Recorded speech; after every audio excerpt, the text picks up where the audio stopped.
আপনারা দেখছেন news all India, আমিও দেখি, আপনারাও সবাই দেখুন। আশা করি ঠিক খবর, ভালো খবর আপনাদের কাছে পৌঁছতে পারবে।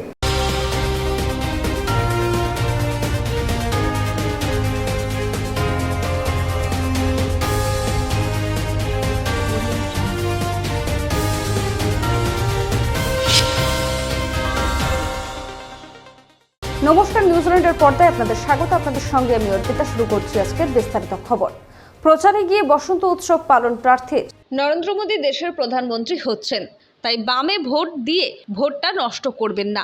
গড়িয়া মোড়ের কাছে বসন্ত উৎসবে প্রচারে গিয়ে বামপন্থী ভোটারদের এইভাবেই আবেদন জানালেন যাদবপুর লোকসভা কেন্দ্রের বিজেপি প্রার্থী অনির্বাণ গঙ্গোপাধ্যায়। বামপন্থী মানসিকতার যারা রয়েছেন, তাদের সমর্থক যারা, তাদের বলবো ভোটটা নষ্ট করবেন না।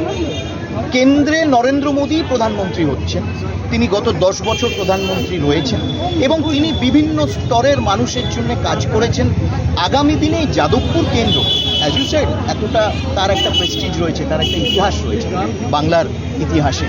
এই যাদবপুর কেন্দ্রকে যদি নরেন্দ্র মোদী, টিম মোদীর সাথে জুড়ে দেওয়া যায়, অনেক কাজ করা যায়। তৃণমূল নেতার হাত ধরে ভোট প্রার্থনা সুজন চক্রবর্তীর। প্রচারে বেরিয়ে দেখা মিলল বাম প্রার্থীর সুজন চক্রবর্তীর অন্য রূপ। দমদম লোকসভা কেন্দ্রের বাম প্রার্থী সুজন চক্রবর্তীর রাজনৈতিক সৌজন্যের নজির গড়লেন।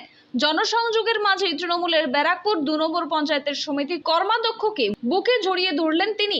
রীতিমতো ভোট প্রার্থনা করতেও দেখা গেল সিপিএম এর প্রার্থী সুজন চক্রবর্তীকে। দুপক্ষের মধ্যে খণ্ডযুদ্ধের ঘটনায় ছড়ালো ব্যাপক উত্তেজনা ভাঙড়ে। দেওয়াল দখলকে কেন্দ্র করে আবারও অশান্ত ভাঙড়। আইএসএফ তৃণমূলের মধ্যে খণ্ডযুদ্ধের ঘটনায় মাথা ফাটল একাধিক জনের। মারধরের ঘটনায় দুপক্ষের বেশ কয়েকজন আহত হয়েছেন।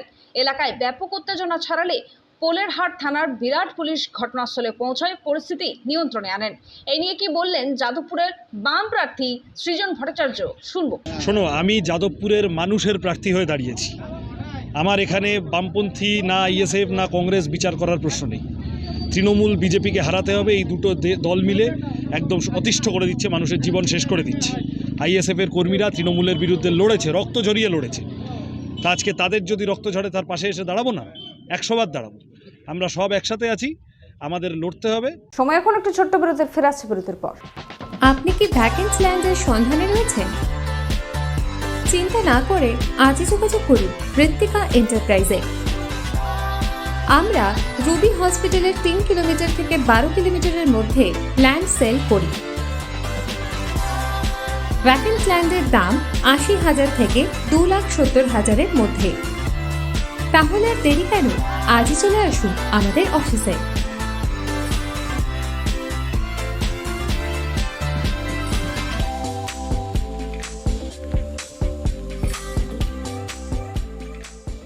ফেরালাম বিরতির পর। আসছে এবারে বিস্তারিত খবরে। প্রথমবার সেলিব্রিটি ক্রিকেট লিগের খেতাব জয় করলো বেঙ্গল টাইগার্স। ফিল্ম ইন্ডাস্ট্রির এক ঝাঁক তারকাদের তুমুল ব্যস্ততা ছিল জমজমাট ম্যাচ নিয়ে। দীর্ঘ বছরের স্বপ্ন পূরণ হয়েছে 2024-এ। যিশু সেনগুপ্তের অধিনায়কত্বে বেঙ্গল টাইগার্সের পারফরম্যান্স ছিল জাস্ট ফাটাফাটি। প্রতিযোগিতায় চ্যাম্পিয়নও হয়ে সকলকে দেখিয়ে দিয়েছেন যিশু সেনগুপ্তের টিম। বাংলার জয় গর্বিত খোদ মুখ্যমন্ত্রী মমতা বন্দ্যোপাধ্যায় বেঙ্গল টাইগার্স টিমের সদস্যদের সঙ্গে দেখা করে তাদের সম্বর্ধনা দিলেন মমতা বন্দ্যোপাধ্যায়।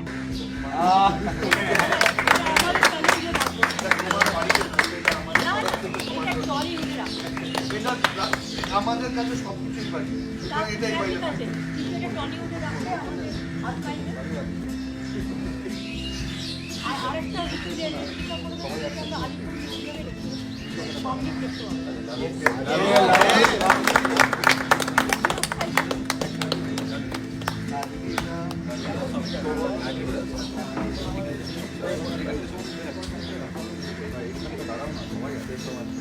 আজ আমহার স্ট্রিটে দেওয়াল লিখে প্রচার শুরু করলেন তাপস রায়।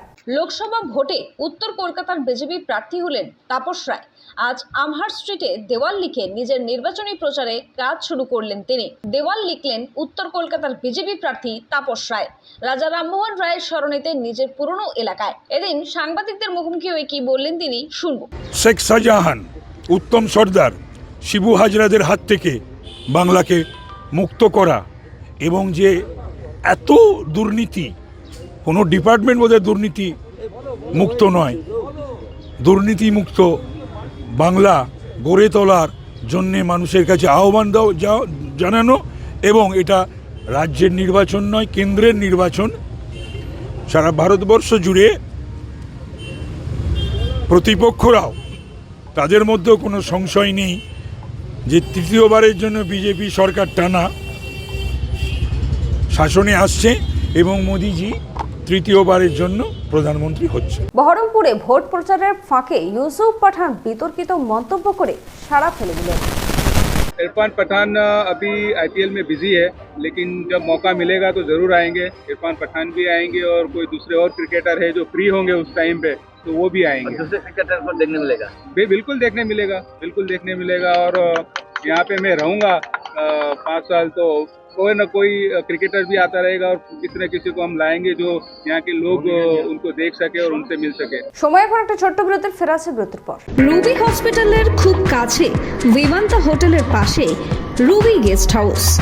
রুবি গেস্ট হাউসে আসলেই আপনারা কম দামে পেয়ে যাবেন রুম ভাড়া। তাহলে আজই চলে আসুন রুবি গেস্ট হাউসে। Ruby guest house. ফিরলাম বিরতির পর, আসছে এবারে বিস্তারিত খবরে। বর্ধমান দুর্গাপুরে প্রার্থী হতেই লড়াইয়ের ময়দানে নেমে পড়লেন বিজেপির প্রাক্তন রাজ্য সভাপতি। রবিবার বাংলার দ্বিতীয় প্রার্থী তালিকায় দেখা গিয়েছে নিজের গড় মেদিনীপুরে নয় 24-এর লোকসভা ভোটে দিলীপ ঘোষকে প্রার্থী করা হয়েছে বর্ধমান দুর্গাপুর কেন্দ্রে। আর গতকাল সকালে লড়াইয়ের ময়দানে নেমে পড়লেন বিজেপির প্রাক্তন রাজ্য সভাপতি। সাংবাদিকদের মুখোমুখি হয়ে কি বললেন দিলীপ ঘোষ শুনবো। দুর্গাপুরে স্থায়ী নেই, বর্ধমানে স্থায়ী হবে।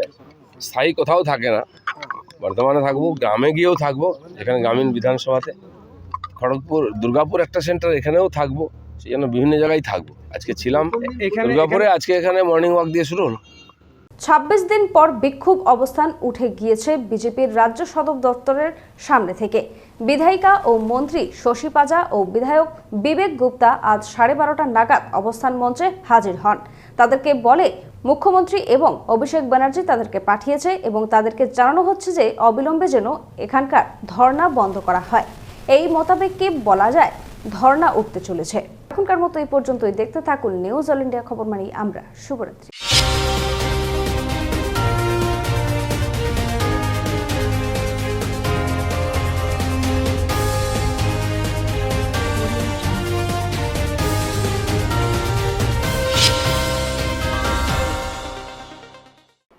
নিজেকে নিজে খোঁচানো ছিল, কি চাই শরীরের উত্তাপ, সেন্সর বোর্ড কাঁচি করে দিল, যৌনতা ধুয়ে মুছে সাফ। নমস্কার, আমি রূপম, আপনারা দেখছেন নিউজ অল ইন্ডিয়া খবর মানেই আমরা।